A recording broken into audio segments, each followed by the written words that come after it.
We should imagine these networks that we call fully connected network architectures to resemble some form of a pyramidal shape. I call it like this. Okay, so we have here at the bottom of this pyramid is the input X. Okay, this pencil is... All right, we have this X, which is feeding the input, and we'll call this the so-called input layer, and we will have stacks of additional layers, one on top of the other. So in general, we'll have layer L, L plus 1, L plus 2, all the way to the last layer that we'll call, as we said, the head. And this input layer, now I'm going to just use these circles to represent the neurons. This input is going to be fed to all the neurons. And each neuron is going to be connected to all of the neurons of the layer above it, and so on and so on. So I'm not going to draw all the lines because it will be a fairly messy kind of diagram. And okay, maybe I drew too many layers. Let me call this now the head. It's now easy to see what's happening. And evidently over here, we're going to have the Y hat. That's now my head. And this whole thing is going to be the body.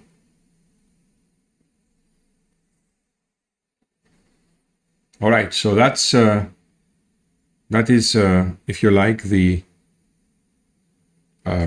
canonical kind of architecture we will see for fully connected kind of networks. Now, obviously we cannot really go on with drawing as we have been doing up to now. So we have to define, if you like, a mathematical abstraction of each layer. So I will just going to draw how we will represent one layer that we'll be calling the dense layer or fully connected layer, but is typically also known as dense because there's a dense connectivity diagram and a dense matrix which is going to be representing this connectivity. So let me just draw the layer. I'm going to use this kind of a trapezoidal symbol to indicate this matrix now by vector. That's, let's say, the Lth layer matrix by vector. Now, since I put X there, it's better to just put the index of 1 there because that's basically the first layer, followed by this kind of a bias, and followed by a new nonlinear function that we'll call the ReLU. Now it makes sense, this kind of block diagram we see in front of us. So forget a little bit about this kind of a new nonlinear function which we call rectified linear unit, but just kind of stay here in this kind of portion. So we actually see that we take this X vector, and this X vector, let's call this to be, has dimensionality of an X. Let's write this down. So X belongs to R to the power of nx. In other words, X, the number of dimensions of X is nx times 1. And typically by a matrix by vector multiplication, we are able to do some form of dimensionality reduction. As you can see, the canonical shape of this kind of network is to perform subsequent projections from one layer to another down to potentially a single scalar. This scalar unit is interpreted evidently as the probability of the positive class given the input X, as we have seen in the case of classification, or could be a real number in the case of regression. Okay, but that's really the limit. So we can start with some really large dimensional vector x and highly dimensional vector x and actually conclude into a scalar. So how we will actually do that? Well, all we need to do is to dimension properly the W matrix. So each layer is doing its own kind of dimensionality reduction right here at this point. So our W matrix is going to be such that it will need to, we start from some desired Z that we want to form. So the Z is given by Wx plus B, Wx plus B. So that is my operation up to this point in time. So if we are to form some nz times 1 vector, where nz is going to be much smaller than the nx, all we need to do is to make sure that we dimension the w. So let's say nz times nx, that's the dimensionals of w. Because it's a right-hand side multiplication. Some authors also treat it as a left-hand side. It's one and the same thing. Plus the bias, which is nz times 1. So this multiplication now makes sense, that it will produce the nz dimensions at the output. And we can just make sure that we have nz less than nx. Again, it's up to us to define exactly what type of dimensions we need each layer to produce and to reduce effectively. Now, in terms of the other thing that we have actually written over here, empirically has been shown that, and this is something that we will understand after we treat backpropagation, empirically has been shown that a new nonlinear unit that I am going to plot over here, this nonlinear unit that we call the ReLU, is called rectified linear unit. It is linear unit for all positive values, so that's this angle is 45 degrees. 45 degrees, and then we have the input z, and the output, this axis is ReLU of z, and the all negative logits z are mapped to 0, and that's why it makes it nonlinear. If you have -1, it's 0. If you have -1 million, it's also 0. Okay, so the ReLU, from now on, we will write it as an expression which effectively agrees with this diagram. ReLU of z is equal to max of 0, z. That is the equation. When z is positive, the output is z. If it is negative, the output will be 0. Okay, that's how this equation is should be read. And basically we are done. We have now one dense layer, the block diagram of a dense layer. And what we will do is we'll now see an example of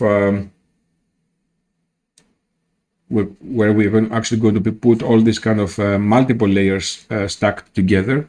So that is called a dense layer. And so let's now move into this example and see what happens. An example application that we're going to see is the so-called multiclass classification. And for that application, we'll be using a notebook that is in our site called the so-called fashion mnist case study. The notebook can be launched in Google Colab with a single button. So as you scroll this, you will basically press this button to go to Colab, which is an environment of Python runtime that is in the cloud and is offering to us also some accelerated kind of compute for all our applications here. So you can, for that specific example, it's actually a good idea to change the runtime type to that of GPU. And you can select the cheapest kind of GPU. It's the T4 in this specific case. And if you are to pay a subscription to Google, then you can select some more powerful GPUs. But for our application here, that GPU is sufficient. Okay, so you can press the save button over here, and what is now happening is that you can connect to Google Cloud, and the Google Cloud will actually give you a computational resource, as you can see here, with some memory, some CPU, and the T4 GPU to be able to run this application. So I hope everyone is familiar with Python notebooks, and if not, we have other videos that actually can kind of teach you the basics. But this application is actually written in a framework called TensorFlow Keras. Keras is a kind of a higher level API than TensorFlow, and exactly the same application you can actually find it in for PyTorch if you go to the PyTorch website. But for now, in this specific case, we're going to go with Keras. Now, the data set that we're going to be working with is a so-called an evolution of the very famous data set called mnist. The mnist data set was generated and created for allowing to actually perform multiclass classification on 100 digits from 0 to 9. Therefore, we have 10 classes. And what has happened is that over the years, lots of modeling, out of lots of modeling activity, the performance, the classification performance and accuracy in that kind of data set saturated to the point that cannot really be used as a data set anymore, at least for this specific simple task that we have here, which is multi-class classification. So people have thought about how we can create a bit more challenging data set, and they came out with the so-called fashion mnist, which is exactly the same in terms of the imagery that we are feeding into the axis.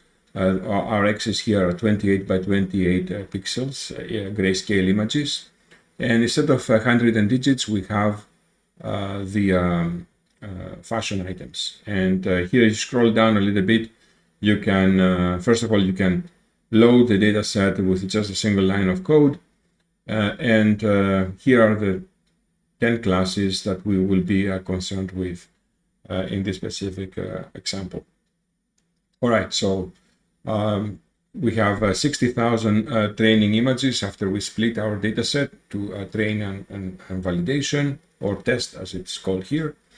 And we can actually run this whole notebook in one go, or run every cell individually as we go along. So if we go to runtime, since we change it to a GPU and press the run all button, then the notebook will be executed, and we should actually start seeing some examples, some outputs from the code cells. So here we see the 28 by 28 pixels images that we are going to be processing.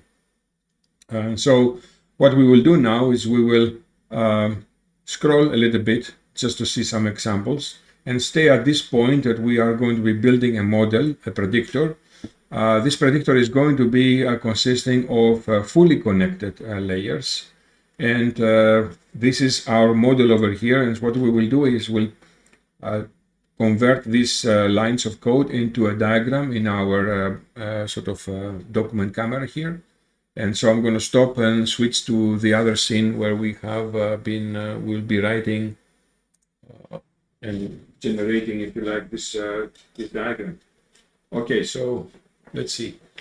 We are going to turn the page a little bit because we are going to have a bit more elaborate diagram to draw. So I'm going to title this let me call it multi-layer.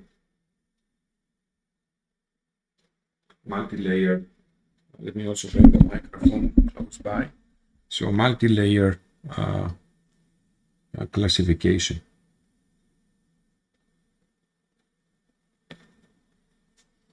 And this is the so-called fully connected sort of architecture.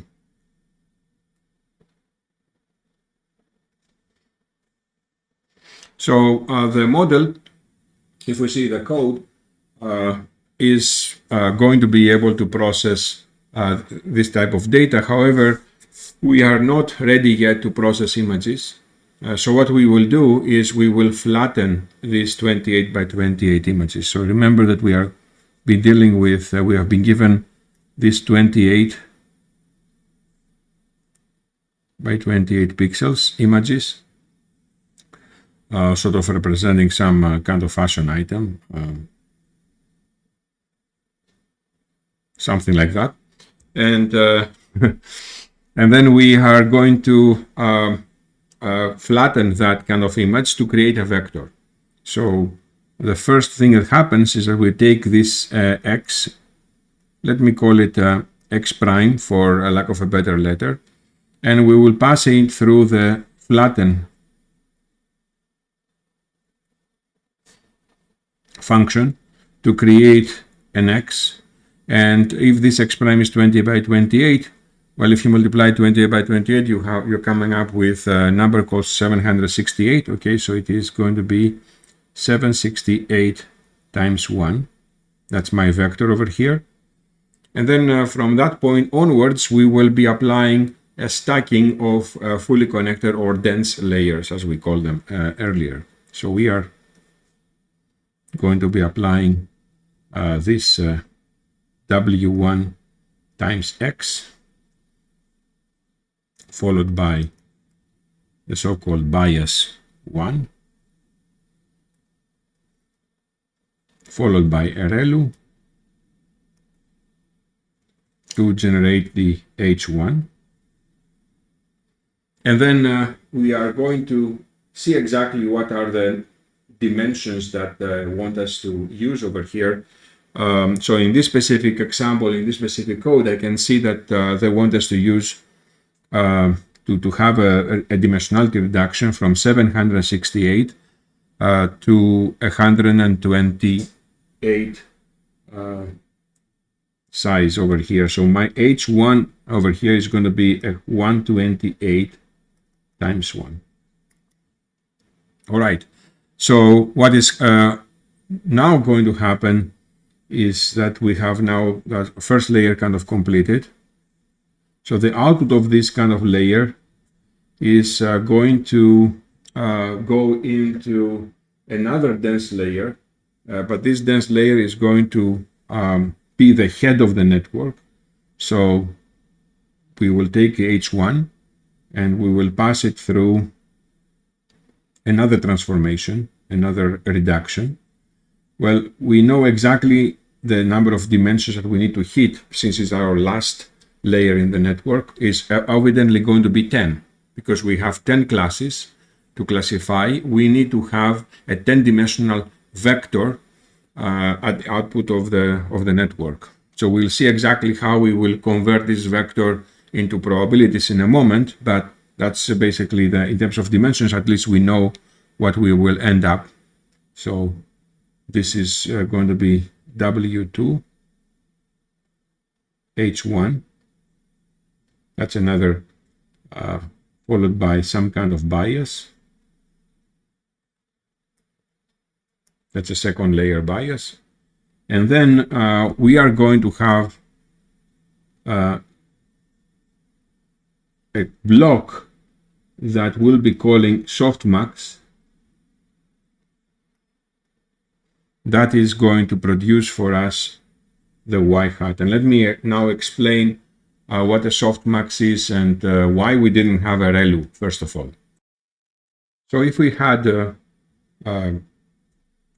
deeper kind of network, we would actually repeat more than one time this kind of layer, evidently with a different kind of dimensionality. So we'll go from 128 perhaps to, let's say, 64, and then from 64 down to 10. Right now, the author of the notebook suggested that one layer is enough, and I agree for the specific type of complexity of the target function. I think it's okay. So we don't have another layer, but in the head over here, we are going to be facing and solving the following kind of problem. So we are going to have some, let me call them this vector over here, Z1, as we always were calling Z, the so-called vector that holds all the logits, and Z2. And by logits, broadly speaking, we're talking about a sort of unnormalized probabilities that is coming out of this dot product. And this is this vector Z2 here evidently has dimensionality of 10 times 1. Okay, so let me write this down, 10 times 1. So what we want to produce at the output is a posterior probability, and this posterior probability we already have met many times in the binary classification case. So if we had a binary classification case, well, evidently we needed to just produce a scalar at the output where the y hat will be the probability of the positive class given x.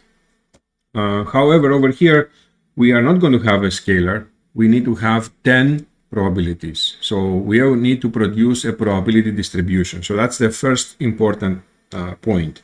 So the body, which is this, let me call this the body, and let me call this the head.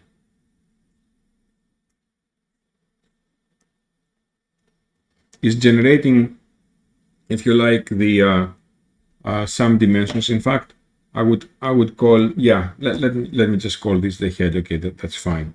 It takes 128 dimensional vector at the input, the h1, and converts it into a logit vector z2 before feeding into this softmax block. That softmax block, the responsibility of this softmax block is to create this posterior probability distribution. And here I have drawn the probability distribution at the y hat at the output. In other words, the probability of y given x, comma, let's say theta, which is theta is the set of parameters of our network. And this is going to be something like that. Some probability must function like that. Evidently, will be a proper probability distribution. So the summation, let's say from j is equal to 0 to capital K, which in this case is 9 of the P with index j over here, is going to be 1.0. And the softmax now block, in order to introduce this kind of a softmax block, we need to kind of, under end of the day, start from what we are trying to achieve here. So we definitely want to report the largest possible index in that won, if you like, the battle among all the classes that we have present here. So this is, let's say, the index k. So if we are to report that, this would actually perform an argmax operator. So it's argmax over all indices j's of the z that it is at the input. And this z has this sort of a j capital K elements, and this is going to be the class that we are going to report if we had only the requirement to do a hard decision. So we are to do a requirement to do a hard decision. Let's say the kth class is the class which is actually present over there. That's what we have reported based on these elements of the z vector. We have selected, if you like, the maximum vector, but typically we do not want to do that. We would not definitely report a class, let's say that this is this specific fashion item, but at the same time report some form of a confidence, how confident we are about our prediction. And that is something that we also have done in binary classification. So the way to think about the softmax is some kind of a softer version of argmax. And we are going to just write now the equation that this block is implementing. This block is a vector input, vector output block. So it will be a softmax of z, let's say j. It is the ratio of e to the power of cj and divided by the summation over all j's. In fact, instead of using the j over here, let me use the small letter k as the index.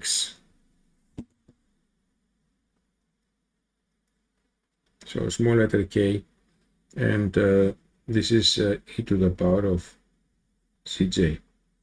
So what we do in English is to just how to translate this equation in a kind of intuitive way. We are going to convert all the logits into positive numbers. That's basically what the numerator is doing. And we are going to normalize them so that at the end of the day, the summation of what comes out of the softmax, which is basically this probability, is equal to 1.0. So that's basically what the softmax is doing. And visually, we could interpret it as follows. If we do not care about any confidence, we are effectively reporting the maximum possible class, the maximum class index, the index that corresponds to the maximum element here. So we are putting some form of, we are ignoring all of the other indices, all of the other classes, and we put this, it is as if we are putting this kind of window around this class, and that's okay. 100%, I'm 100% confident that it is this class that is present in my input over here. In the softmax, we are going to definitely consider the heights of the other logits, the normalized logits, and that kind of makes sense. If my over here I have a 0.3 and all the others are, let's say, 0.2 or even 0.1, and there's one other class that is actually 0.29, then it actually makes sense to not be 100% confident that this is the class that is actually present, because there is another index which is almost as good as what you're going to be reporting here. So that's what the softmax is actually doing, is actually placing some form of a software window around the reported classes, the reported probabilities, and that is what at the end of the day we are, that's the reason why we are going to definitely report much smaller confidence than 100% with the softmax. So let's write it down. Softmax is producing a softer version of argmax. We are going to, of course, still report that class K won the battle, but we are going to also report a number next to it, which is definitely much less than 100%. So when we have an output, which is, all the classes are very similar, but only one is like slightly above the others, then we are going to report a much lower confidence about our prediction for that specific class than compared to the case where all the other classes are very suppressed and this class has really sort of won the battle inside our predictor. Back to our code over here, we have translated this section of the code to a block diagram. We have explained all the elements of this, and subsequently what we are actually doing is we are compiling this model using an optimizer. Over here the author selected ADAM, is an adaptive learning rate kind of scheme, very similar to stochastic gradient descent. So if you replace ADAM with stochastic gradient descent, not really many things will change. And we're actually using the non-binary version of the cross entropy loss function we have seen, which is a bit different than the binary cross entropy, but is almost identically in the same, because we are, instead of having two classes over here, we have, and having two terms in the binary cross entropy loss, we have 10 classes, and therefore we have a summation of 10 terms inside this categorical cross entropy loss function. And then, of course, we are using a metric, which is the accuracy metric. We are going to train the model with the .fit API, which is all the way from scikit-learn inherited, and this is being used here with a certain number of epochs, and having the evaluation done here and printed out. That's 87% accuracy what we have achieved here, and we are then able to do predictions. So we're going to see some outputs, which evidently there will be some y-hat output that we are producing. So we have, let's say, using test images, we are able to use to do predictions. And let's do the predictions for the first image, which is index 0 of my test data set. This is evidently going to produce an array of 10 numbers. And these numbers are the probabilities which I just drew in this kind of a probability mass function a few moments ago. And that's basically it. We are going to definitely use the argmax operator to report the class. In this case, it is the winning class is index 9. And as you can see here, we have a very good situation. We are 98.89% confident that this is the correct class. And this is the result of the softmax block as we discussed. So this is the, I'm guessing, some plots of this posterior probability. There are some small probabilities around class 5 and class 7. And definitely we have the specific class, which is angle boot over here. And we are also seeing a mistake that the predictor actually has made for another example. I believe the example here is probably some other test image. It doesn't really matter exactly which one, where we have actually reported that this is a sneaker, and in fact, although it is a sneaker, we're reporting that this is a sandal. Okay, that's the category 5. All right, so we are just doing exactly the same for many images, and we are concluding this notebook.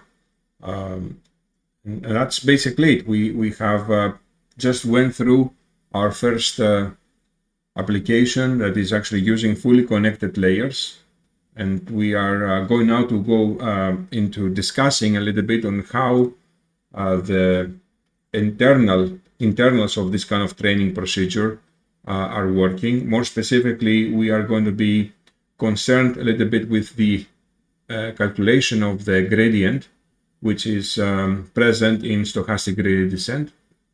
And we will look at the operation, which is called backpropagation operation, that it will calculate this gradient very efficiently for us.